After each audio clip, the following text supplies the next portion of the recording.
fake it till you make it, that phrase needs to die. And she was like, but that's sort of my motto. I thought, man, well, maybe I could have eased into that one a little more softly.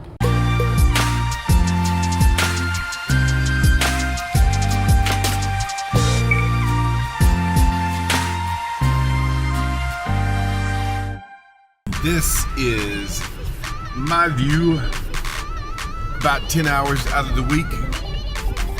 So unlucky for you, I got lots of time to talk. You guys want to see something crazy? This is what it looks like. Now watch. Well, let me show you what it looks like about 2 miles from here. Boom. It's not like a lot of snow. It's just like driving into a winter wonderland in less than 2 miles. So it's kind of a cool thing that I'm getting to see myself in certain ways for the first time and taking a look at who I am, which is healthy, as long as I'm not overly critical and don't judge myself to some standard that isn't fair. As I've said before over and over, I got to keep saying it because there's just so many ways out there to fake it. Like fake it till you make it, and I'm so sick of hearing that. I said that to a girl recently in a class. You may or may not get to see that video, but in a sort of a class session, I said that, fake it till you make it, that phrase needs to die. And she was like, but that's sort of my motto. I thought, man, well, maybe I could have eased into that one a little more softly.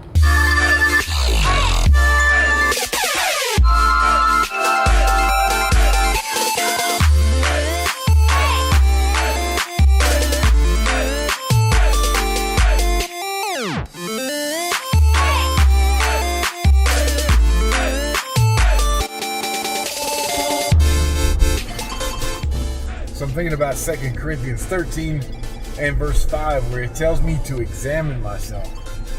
And that's one of my problems, is I'm examining everybody else. Probably the reason why I don't like to be judged and disrespected is because, honestly, I do it a lot in my own head, and that's, camera's there. That's part of this process of becoming greater. I need to examine myself and test myself in my faith to see if I qualify. But it says to test myself, examine me. That's the idea. Well, at least in 2 ways I learned from that. First of all, I need to stop examining everybody else in regard to what they're not doing. Examining, like some of us do, we examine our country, we examine other people at church, we examine people at work, and we're constantly critiquing and picking them apart. That's that judgment that Matthew chapter 7 speaks against.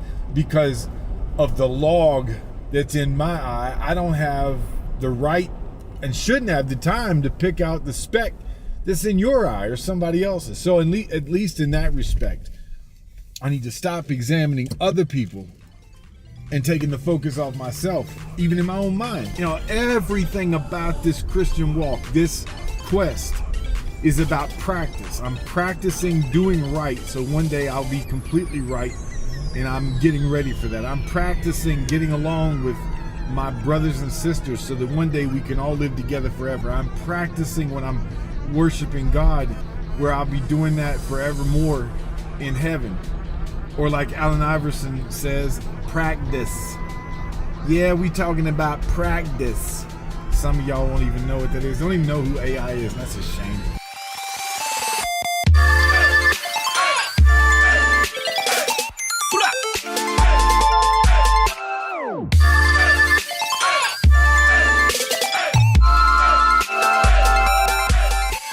All right, so let's wrap this up.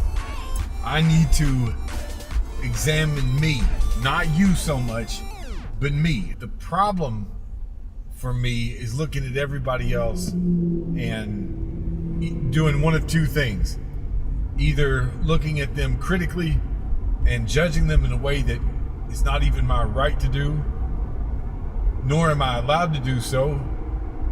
And the second way is looking at other people in order to compare, contrast myself to them. And that's a false standard. So looking every day into my heart, my life, my actions, my attitude, all of those things, that's that self-examination and testing myself. All right, so what about you? What do you do with this? That's my question.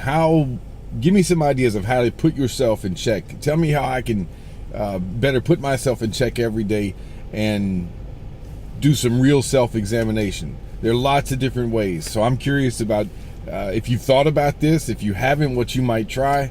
So reply in the comments. If you're new to this, welcome. Hit the subscribe button if you want to keep updated on what's going on here. And I hope everybody has a great day, and I'm out.